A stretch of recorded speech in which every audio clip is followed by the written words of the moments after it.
Many Excel worksheets contain date entries, and certainly some of them also contain time entries, as we see in this particular worksheet called datetime. In columns B and C, we see birth dates and hire dates displayed in a style that's quite common in the United States, the month, day, year style. Column I shows sales dates in a different kind of display, where we see the actual month being indicated with a three-letter abbreviation. That might be a preferred choice if you get data from other countries and there's that momentary doubt as to whether this data here, for example, might be, is that March 6th or is it June 3rd? So here and there you want to make some choices. If the data is in a column where there are no other selections, we might as well select the entire column. Column C might work just fine for you, but if we want to change the format, we could right-click column C and go to Format Cells. That's one of a few ways we can get to this dialog box, which gives us opportunities for changing the display of dates. On the Number tab, the category Date has quite a few built-in date formats, and here and there you'll decide which one works best for you. Some of them, like this one here, do show leading zeros for months and days. If that's something you want, you can certainly make that choice. You might want to show the entire month spelled out along with the day and the year this way and so on. So you've got quite a few choices here.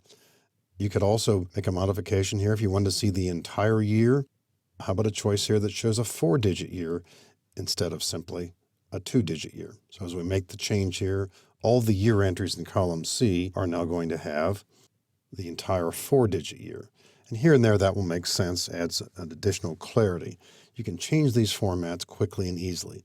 Keep in mind, you're not changing the content at all, and behind the scenes, Excel is storing this data numerically. You also have the option of creating your own formats, and I would not necessarily suggest you don't do that, but do be aware that it's likely to be faster if you use the standard built-in formats. The format in column I here for sales date, you may want this, but you also might want to show day of the week as well. And if we were to right-click column I and go right into Format Cells again, we could begin by going to the date format here and choosing the one that we already see. In other words, this choice right here. And from that point, then jumping over into a category called Custom. Now, when we do this, we'll see some other symbols out here. We'll ignore those for the moment. Let's just simply focus on the display that says D-MMM-YY. At first, you wouldn't necessarily know what that means. D simply means display the number of the day of the month. MMM means display a 3-letter abbreviation of the month, and then a 2-digit year. So if you'd like to show day of the week, maybe at the beginning of here, you'll put in 3 Ds as an abbreviation or 4 Ds to spell it out. And you might or might not want to put a comma after that and a space. So 4 Ds will spell out day of the week, 3 Ds will abbreviate it. If you wanted the month spelled out, you'd put in 4 Ms. So you could experiment with this a little bit to get just the format you want. Click OK, and you'll see the display. We'll have to readjust the column width by double-clicking its right border, and now we see the display this way. It certainly takes up a lot more space, which may or may not be desirable, but you can certainly make adjustments there. So the idea is, if you're in a hurry, use one of the standard built-in formats, whichever one works best for you.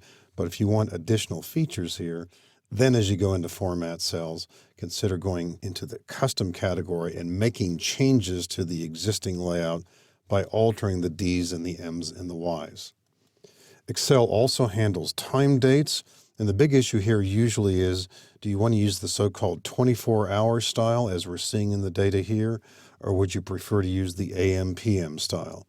And if it's the AM/PM style you might want to use here, then consider the fact that after selecting these cells, or possibly the columns, we could do a right-click and then choosing Format Cells again, this time focusing on the time category. Consider usually it's the second or the third option. The second option uses the 24-hour style. 13:30 implies you'll be using the 24-hour style. And of course, this one with the PM option will show us AM/PM in the display. And although you can customize time displays, once again, I would probably say shy away from that. The standard built-in features do work best. They're easy to get to, and they pose fewer problems down the road for others using the software. So either changing the display of times, or as we saw previously with dates, is pretty easy to get into in Excel. and it's pretty widely available to make quite a few different changes to accommodate your needs.